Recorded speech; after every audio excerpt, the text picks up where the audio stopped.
आजच्या एका नवीन रेसिपीमध्ये. आज आपण बघणार आहोत सर्वांची आवडीची रेसिपी चकली. बऱ्याचशा चुका जाणवतात की तेलामध्ये चकली विरघळते किंवा ती नरम पडते, खूप काळ कुरकुरीत राहत नाही. तर या सर्व चुका टाळण्यासाठी मी तुम्हाला आज योग्य प्रमाणासहित चकलीची रेसिपी दाखवणार आहे. भाजणी कशी करायची, कोणत्या डाळीचं प्रमाण किती घ्यायचं, ते कसं भाजायचं, हे सर्व डिटेल मी तुम्हाला आजच्या व्हिडिओमध्ये दाखवणार आहे. व्हिडिओ शेवटपर्यंत बघा, कुठेही व्हिडिओ स्किप करू नका. चला रेसिपीला सुरुवात करूया. तर आज आपण प्रमाण बघणार आहोत. वजनी आणि वाटी असं दोन्हीही प्रमाण बघणार आहोत. त्यासाठी मी असा एक बाउल घेतलेला आहे. तुमच्याकडे वजन काटा असेल तर तसं तुम्ही घेऊ शकता. मी 2 किलोची भाजणीची रेसिपी तुम्हाला दाखवते. असं आपण बाउल असतो किंवा आपल्याकडे वाटी असते, स्टीलची वाटी, तशा वाटीने आपण मोजून घेऊ शकतो. तर हा बाउल मी 4 बाउल भरून मी तांदूळ घेतलेले आहे. अशा पद्धतीने प्लेन भरून मी हे असे 4 बाउल तांदूळ घेतलेले आहेत. हे असे 4 बाउल भरून मी असे तांदूळ घेतलेले आहेत. म्हणजे हे आपले 1 किलो तांदूळ झालेले आहेत.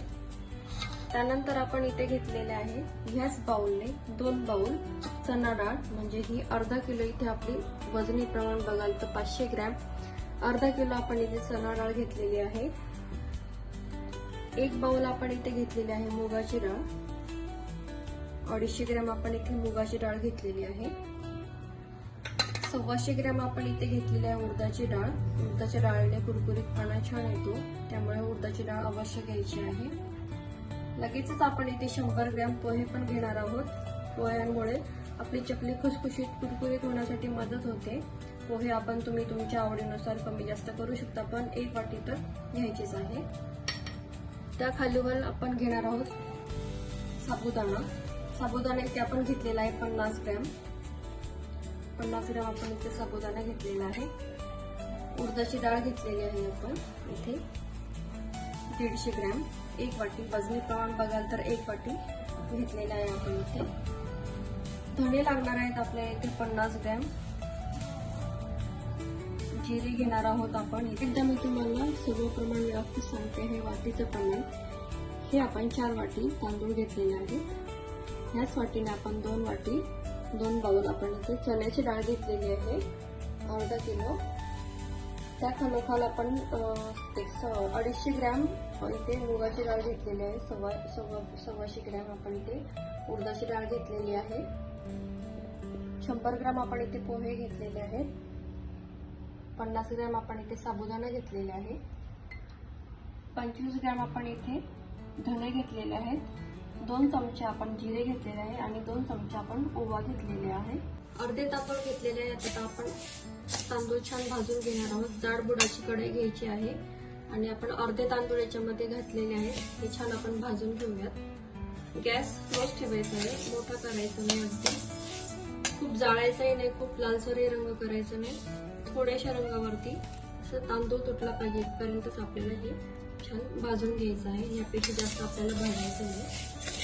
अशा पद्धतीने मी सर्व तांदूळ भाजून घेतलेले आहेत. तांदूळ भाजण्यासाठी इथे आपल्याला 4 ते 5 मिनिट लागलेले आहेत. आता आपण हे काढून घेऊया.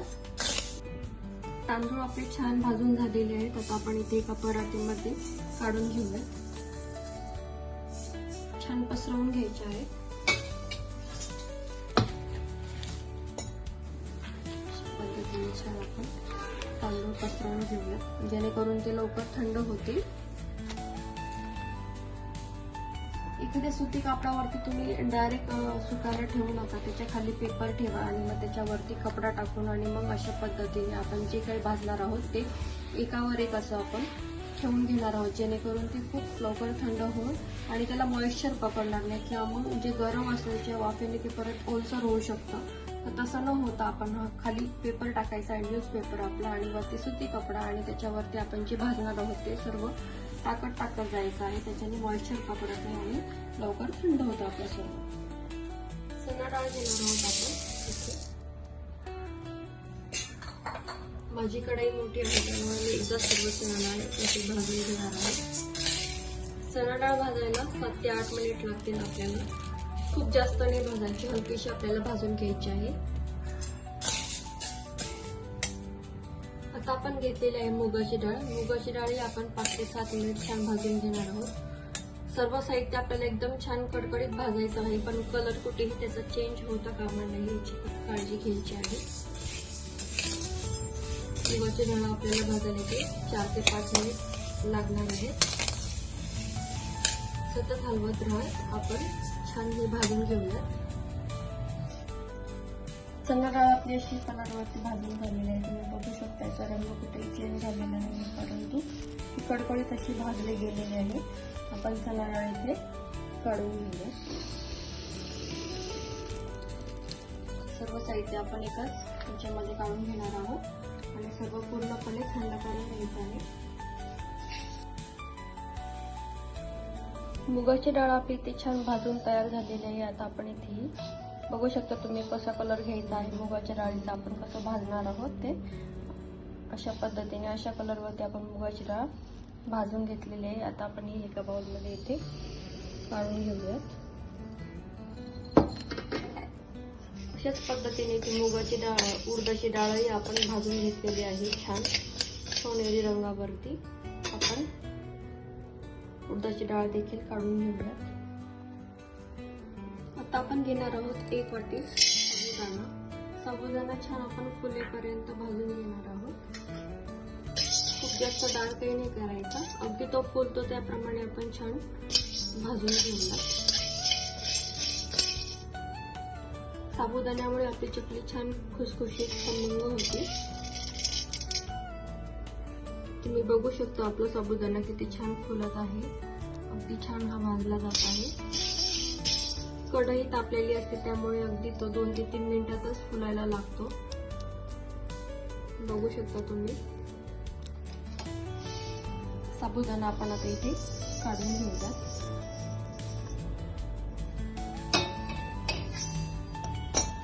आता आपण भाजून घेणार आहोत पोहे. पोह्यामुळे आपली चकली छान कुरकुरीत खुसखुशीत होते, कुठेही नरम पडत नाही. त्यामुळे आपण इथे 100 ग्रॅम पोहे घेतलेले आहेत आणि हे छान कुरकुरीत होईपर्यंत भाजून घेणार आहोत आपण. एक 2 ते 3 मिनिट आपले पोहे छान भाजून होते. पोहे आपण इथे छान 2 ते 3 मिनिट छान भाजून घेतलेले आहेत. तुम्ही बघू शकता छान कुरकुरीत असे आपले पोहे झालेले आहेत. आता आपण पोहे काढून घेऊयात. धने घेतले आहेत आपण. आता इथे धने आपण छान भाजून घेऊयात.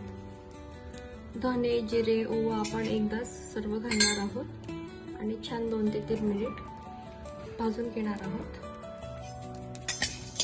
कारण की यांना भाजायला खूप वेळ लागत नाही आणि आपली कढई गरम असते, त्यामुळे 2 ते 3 मिनिट हे छान भाजून होतात.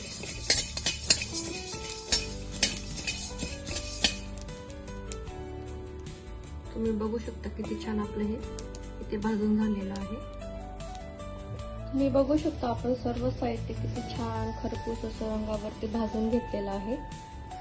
आता आपण हे सर्व थंड करून घेऊया आणि सर्व मिक्स करून घेऊया. सर्व डाळी, तांदूळ आपण छान एकत्र मिक्स करून घेऊया. अगदी छान हे मी खरपूस असं भाजून घेतलेलं आहे. तुम्ही बघू शकता किती छान याचा कलरही आलेला आहे. ह्या कलरवरतीच आपला भाजणीचा कलर डिपेंड असतो, त्यामुळे हे सर्व साहित्य एकदम छान खरपूस असं भाजून घ्यायचं आहे. कलर चेंज न होता आपण हे सर्व छान व्यवस्थित असं भाजून घेतलेलं आहे आणि आपली चकली अगदी खुसखुशीत होणार आहे. बघू शकता तुम्ही. आणि हे सर्व साहित्य आपण एकदम थंड करून मग गिरणीवरती दळून आणणार आहोत. खूप जाड नाही आणि खूप बारीकही नाही, असं मध्यम असं पीठ दळून आणायचं आहे. भाजणी आपली इथे छान भाजून झालेली आहे. तुम्ही बघू शकता किती छान आपलं पीठ इथे तयार झालेलं आहे. आता आपण लगेचच चकलीची तयारी करून घेऊया. तर मी इथे 1 पातेलं पीठ घेतलेलं आहे. लाल तिखट लागेल आपल्याला 2 ते 4 चमचे. आपल्याला इथे तीळ घेतलेलं आहे, ओवा लागेल, हिंग लागेल आणि चवीनुसार मीठ लागेल.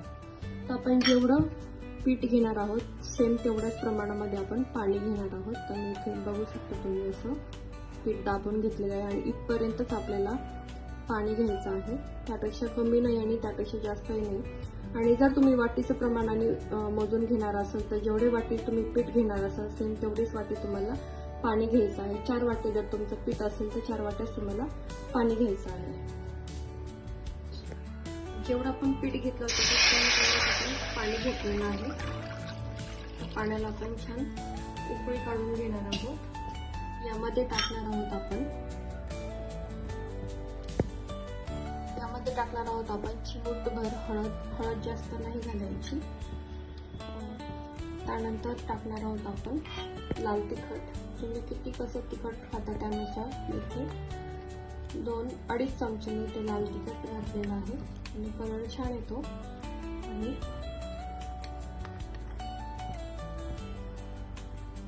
त्यासोबतच आपण इथे घालणार आहोत मीठ. इथे 2 चमचे मी मीठ घालून घेतलेलं आहे.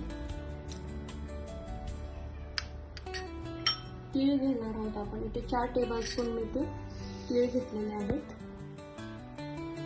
ओवा आपण भाजणीमध्ये टाकलाच होता, पण तरीही आपण थोडंसं चवीसाठी ओवा वाटून टाकणार आहोत. हातावरती चोळून ओवा टाकणार आहोत. सर्वात महत्त्वाचं आपण तेल किती घेणार आहोत. बऱ्याचदा महिलांना हा प्रश्न पडतो की उकडमध्ये तेल किती टाकायचं. तर पोहे खाण्याचा चमचा आपण 4 चमचे इथे तेल टाकणार आहोत. यापेक्षा जास्त टाकायचं नाही. जर जास्त झालं तर तुमची चकली तेलामध्ये विरघळू शकते. हे बघा 3 आणि हा 4. अगदी फक्त 4 चमचे मी याच्यामध्ये तेल टाकलेलं आहे. यापेक्षा जास्त तेल टाकू नका.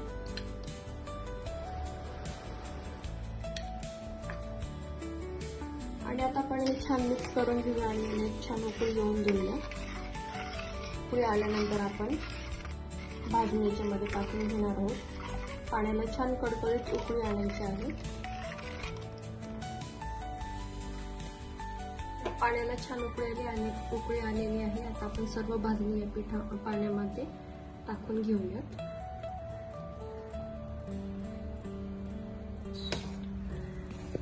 हे पण छान मिक्स करून घेऊया. आता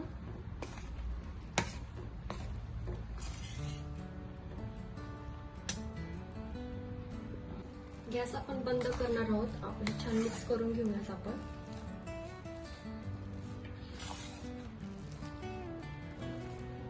20 मिनिटासाठी आपण आता छान झाकून देणार आहोत. याच्या वाफेमध्ये ही आपली भाजणी छान वाफून निघणार आहेत. तर 20 मिनिटासाठी आपण ही छान वाफ देऊन घेऊयात. गॅसची फ्लेम आपण बंद केलेली आहे, कुठेही चालू ठेवलेली नाही. 20 मिनिट याला छान वाफ देऊन घेऊयात. 20 मिनिट झालेला आहे. आपल्या भाजणीला छान उकड आलेली आहे. पिठाला छान उकड आलेली आहे आपल्या. तुम्ही बघू शकता छान हे उकड छान बसलेली आहे आपल्या पिठाला. आता आपण हे मोठ्या परातीमध्ये काढून घेऊया. आता आपण हे उकड छान असं पेल्याच्या सहाय्याने एकजीव करून घेऊया. छान मिक्स करून घ्यायचं.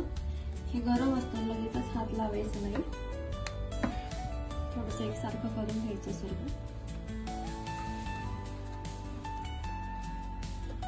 आपलं पीठ छान मळून झालेलं आहे. इथे बघू शकता आपल्याला पिठाची कन्सिस्टन्सी अशी ठेवायची आहे. जास्त पातळही नाही आणि जास्त घट्टही नाही. अगदी अशा स्वरूपाचं आपल्याला हे पीठ ठेवायचं आहे. आणि आता आपण लगेच त्याचे असे गोळे करून घेणार आहोत एकसारखे.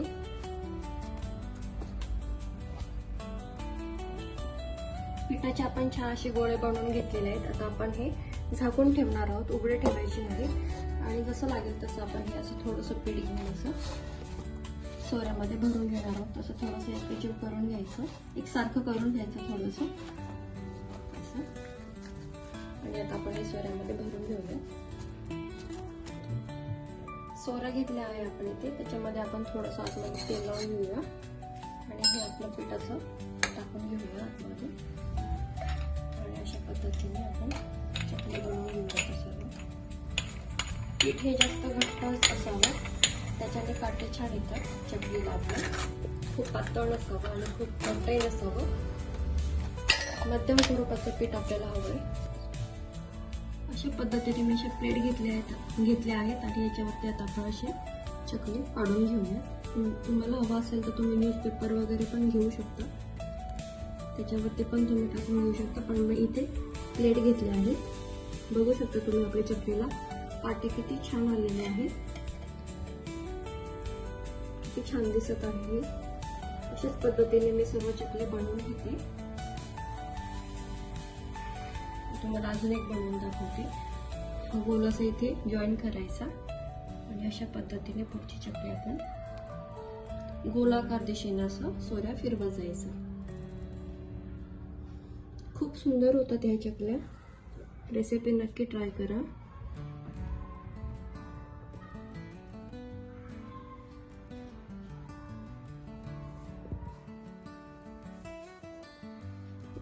तेल आपलं इथे छान गरम झालेलं आहे. एक तुकडा आपण टाकून बघूया. तेल आपलं छान गरम झालेलं आहे. लगेचच आपण याच्यामध्ये चकली सोडून घेऊया अशा पद्धतीने.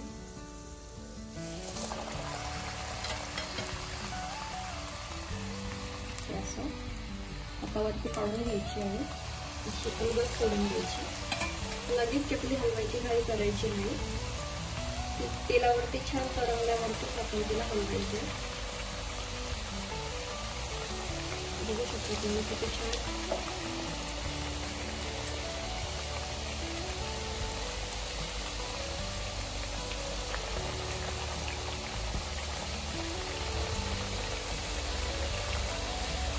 गॅसची फ्लेम मोठी करणार आहोत आपण.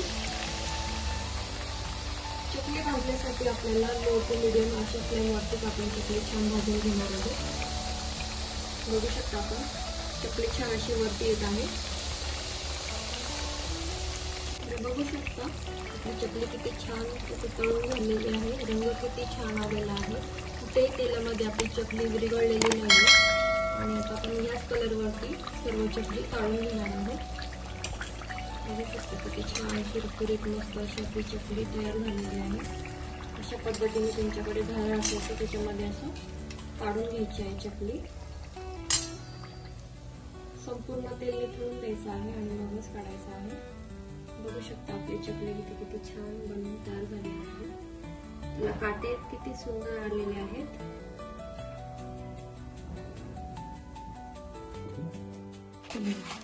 पेपरवरती आपण इथे सर्व चकली काढून घेणार आहोत.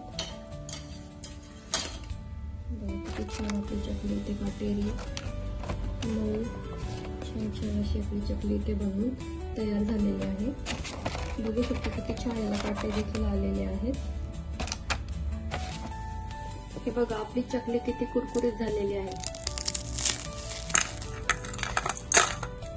तुम्ही बघू शकता अगदी कुरकुरीत खुसखुशीत आपली चकली बनवून इथे तयार झालेली आहे. ला पोकळीही किती छान आलेली आहे आतमध्ये. बघू शकता तुम्ही. रेसिपी नक्की ट्राय करा. बघा मैत्रिणींनो आपली ही भाजणीची चकली किती छान बनवून तयार झालेली आहे. तुम्ही बघू शकता या चकलीला आपल्या काटे किती छान आलेले आहे. अगदी कुरकुरीत खुसखुशीत अशी आपली ही चकली बनवून तयार झालेली आहे. कुठेही तेलामध्ये विरघळलेली नाहीये किंवा याला पाणी जास्त झालेलं नाही. अगदी प्रमाणबद्ध आपली अशी ही चकलीची रेसिपी बनवून तयार झालेली आहे. मी तुम्हाला एक चकली तोडून दाखवते. इथे हातावरती बघा कुठेही तेलकट झालेली नाहीये. अगदी चोळून बघितलं तरी कुठेही याला तेल राहत नाहीये. अगदी मऊसूत अशी ही आपली कुरकुरीत चकली इथे बनवून तयार झालेली आहे. बघा याला आतमध्ये पोकळीही किती छान आली आहे. यावरूनच तुम्ही समजू शकता की आपली चकली किती छान बनवून तयार झालेली आहे.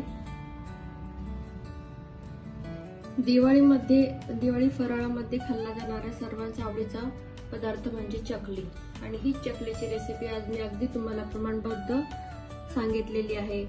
तर रेसिपी नक्की बघा, नक्की ट्राय करा. आवडल्यास व्हिडिओ लाईक, शेअर, सबस्क्राईब नक्की करा. तुमच्या नातेवाईकांना, मित्रमैत्रिणींना व्हिडिओ शेअर करायला विसरू नका. पुन्हा घेऊन येईन तुमच्यासाठी अशीच एक छान सोपी रेसिपी. तोपर्यंत मस्त रहा, आनंदी रहा. दिवाळीच्या तुम्हा सर्वांना खूप साऱ्या शुभेच्छा.